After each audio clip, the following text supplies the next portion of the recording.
Se reanuda la sesión.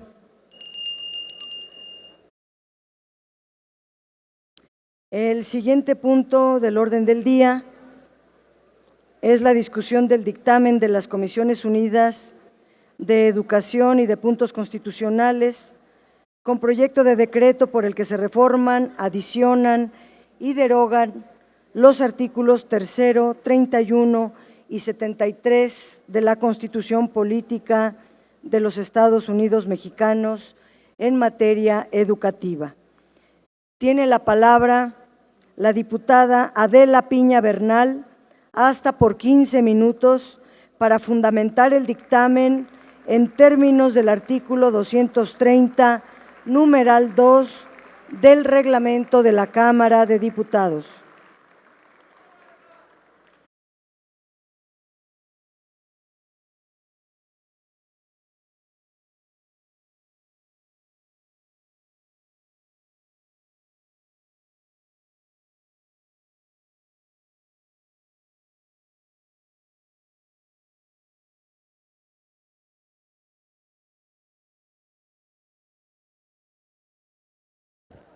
Bueno.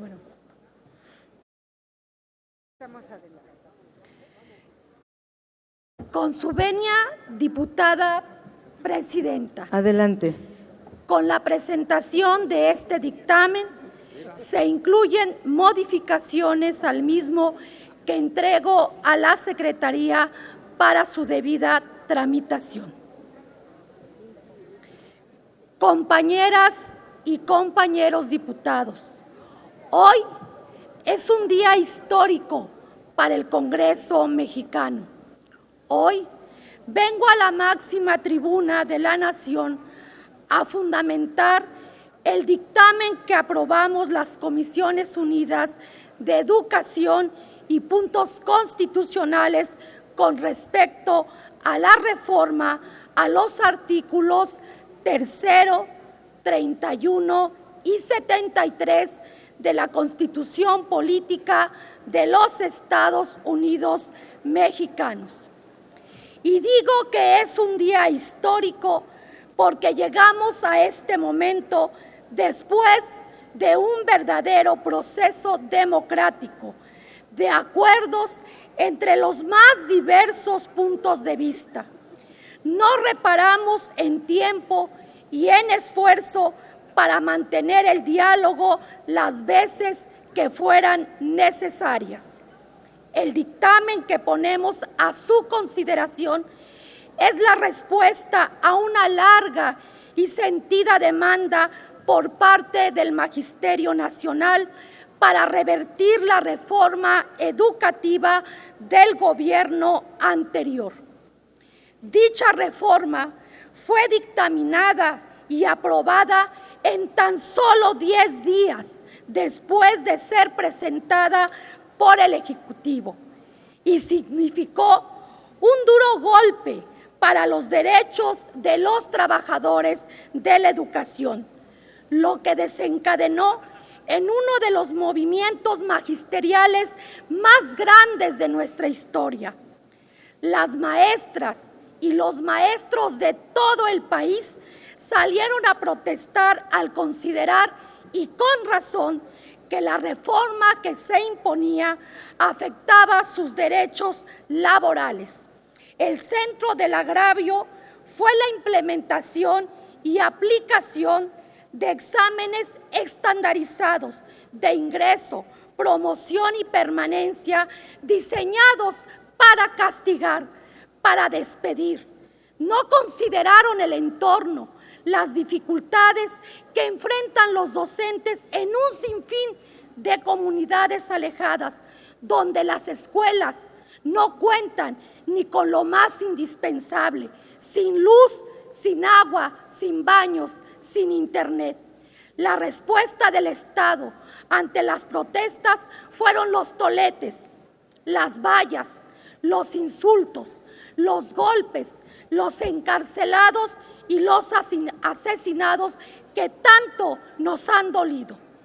Y aún así, los datos arrojados por el Instituto Nacional para la Evaluación de la Educación y las pruebas estandarizadas aplicadas a las y los alumnos, como la prueba PISA, Planea y los exámenes de calidad y el logro educativo, dan cuenta de que la reforma del sexenio anterior no logró los resultados que se propuso. Estos datos muestran que las condiciones de las escuelas y los niveles de aprovechamiento de las y los alumnos siguen siendo los mismos que los de antes de la aplicación de las medidas punitivas, o que han empeorado. No podemos continuar por el mismo camino de oídos sordos. El aprendizaje que tomamos de ello es que el Estado no logrará ningún avance educativo sin el apoyo y acompañamiento de las y los maestros, fundado principalmente en el diálogo permanente. El presidente de la República, desde el periodo de campaña y tras haber recorrido todo el país, y me refiero al licenciado Andrés Manuel López Obrador, recogió las voces de aquellos que no habían sido escuchados. Y una vez que obtuvo el triunfo electoral del 1 de julio, junto con el actual secretario de Educación Pública, el maestro Esteban Moctezuma Barragán, iniciaron una serie de foros regionales de consulta en las distintas entidades federativas del país para recabar opiniones con respecto a los cambios que requiere el sistema educativo nacional. Producto de estos foros, el jefe del Ejecutivo envió a esta soberanía el 12 de diciembre del 2018 una iniciativa para echar abajo la reforma del 2013. El objetivo del licenciado Andrés Manuel López Obrador fue muy claro. Por un lado, revalorar la función de las maestras y los maestros como actores fundamentales para lograr un cambio social. Y por otro, buscó colocar al centro de la educación a las niñas, a los niños y a los jóvenes, y establecer un nuevo modelo educativo basado en nuestra historia, identidad y valores, así como reorientar el carácter de la educación hacia un enfoque más amplio, integral y equitativo, donde se desarrollen todas las capacidades de los educandos. Una vez turnada la iniciativa a las Comisiones Unidas de Educación y de Puntos Constitucionales, las y los diputados que las integramos emprendimos un proceso de parlamento abierto, que fue un trabajo arduo y colaborativo.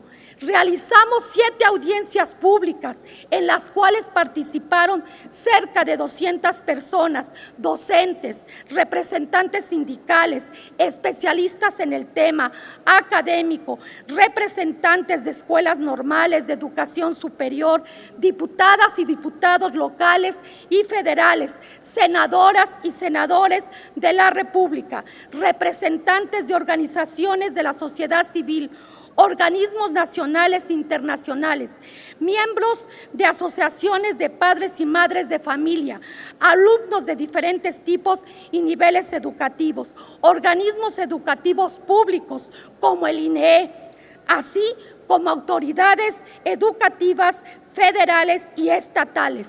Leímos y analizamos más de 450 propuestas vía digital. También se consideraron los resultados de diversos foros de consulta realizados por diputados interesados en el tema, los organizados por el Grupo Parlamentario del Partido del Trabajo y el Foro Educación Obligatoria, Necesidades de Cambio, llevado a cabo los días 22 y 23 de noviembre por la Comisión de Educación. Es importante comentar que este dictamen atiende de forma conjunta la iniciativa del presidente de la República y otras 7 iniciativas turnadas a las Comisiones Unidas, a saber, las que presentaron los coordinadores de los grupos parlamentarios del PAN, PRI, Movimiento Ciudadano y PRD, así como las presentadas por las diputadas y diputados Ana Lilia Herrera Ansaldo, Julieta Macías Rábago, Eric Isaac Morales Elvira, Dulce María Méndez de la Luz Dauzón y José Ricardo Gallardo. Este dictamen es el resultado del diálogo y de la búsqueda de consensos y acuerdos. La mayoría hemos comprendido que más allá de los intereses de partido o de grupo, el interés de la nación. Compañeras y compañeros, diputadas y diputados, estoy aquí en esta tribuna para solicitar su respaldo a este dictamen.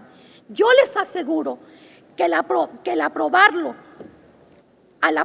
más bien, estaremos cumpliendo con nuestra responsabilidad como representantes populares. Vengo a solicitar su voto en favor porque es un dictamen plural que sienta las bases para impulsar un nuevo modelo educativo que tanto necesitamos.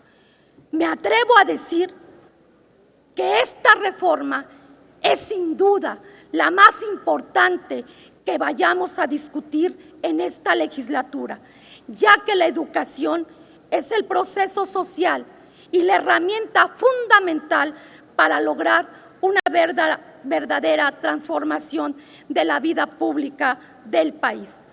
Considero importante resaltar sobre el dictamen lo siguiente. El primero, se abroga el texto constitucional surgido de la reforma educativa del 2013, así como la Ley General del Servicio Profesional Docente y la Ley del Instituto Nacional para la Evaluación de la Educación, con todos sus efectos que tanto dañaron al Magisterio Nacional. El Estado, como el ente responsable de garantizar los derechos de sus ciudadanos, reafirma su rectoría sobre la educación, terminando así con la injerencia de organismos ajenos a los intereses nacionales. Se eliminan las evaluaciones punitivas. Nunca más una evaluación ligada a la permanencia en el empleo. Ahora se proponen evaluaciones de carácter formativo, diagnóstico e integral. Para el ingreso y promoción se ponderan los conocimientos, aptitudes y experiencia docente. Se eliminarán los exámenes estandarizados y se reconoce el derecho de las maestras y los maestros a la capacitación y actualización. Se fortalece a la educación normal, reconociendo en ella su papel fundamental para la formación docente. Los planes y programas de estudio ahora tendrán un enfoque de derechos humanos con perspectiva de género. Esto es un gran avance porque desde la escuela queremos impulsar verdaderas acciones afirmativas para cerrar la brecha entre hombres y mujeres.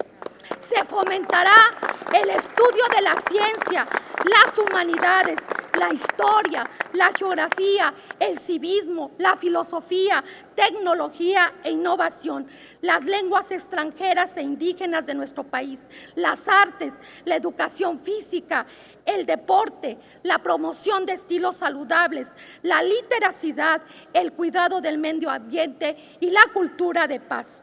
Los criterios que orientarán la educación determinan que ésta deberá de ser equitativa, inclusiva, plurilingüe, intercultural, integral y de excelencia, entendiendo a esta como el mejoramiento integral que promueve el máximo logro de los educandos para el desarrollo de su pensamiento crítico y el fortalecimiento de los lazos entre escuela y comunidad.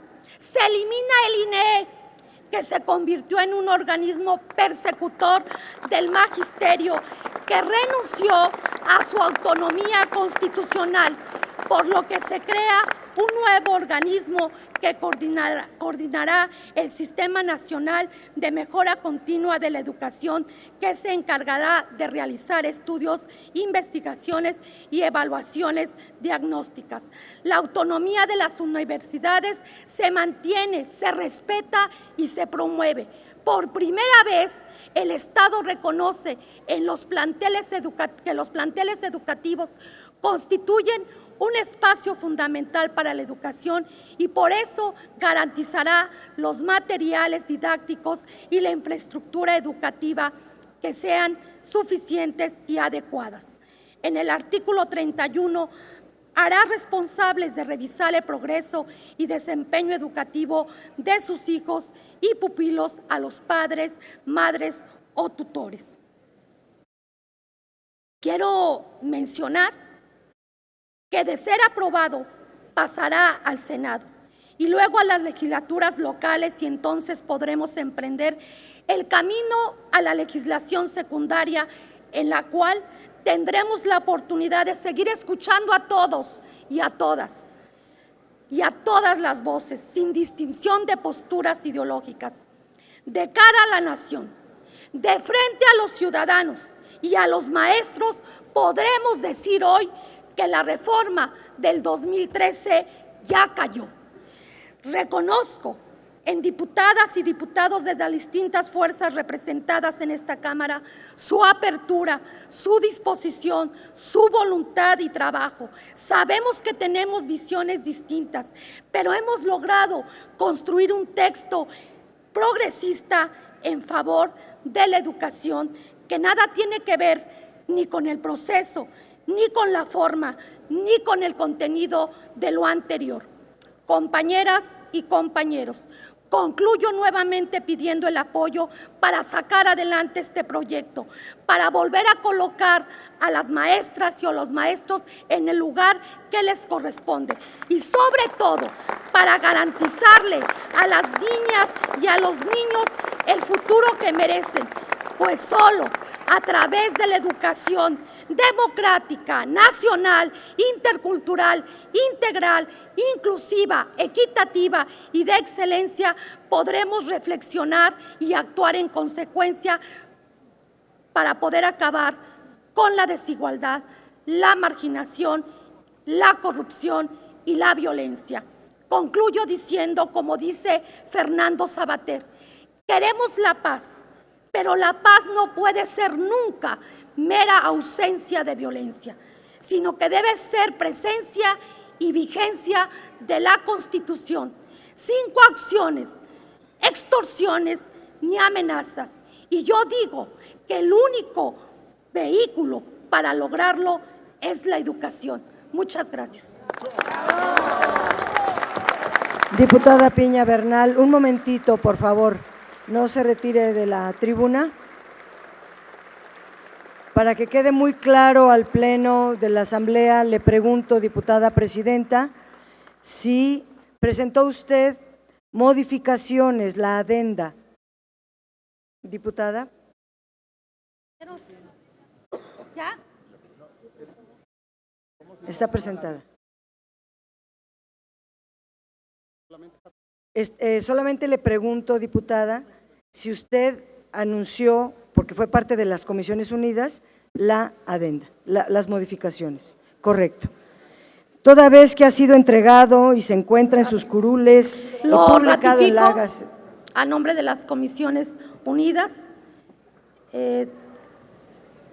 hicimos la presentación de este dictamen en donde se incluyen modificaciones al mismo que se entregó a la Secretaría para su debida tramitación. Correcto. Gracias. Bueno, ¿Es cuánto? Toda vez que ha sido entregada, está en sus curules y se publicó en la Gaceta, consulte la Secretaría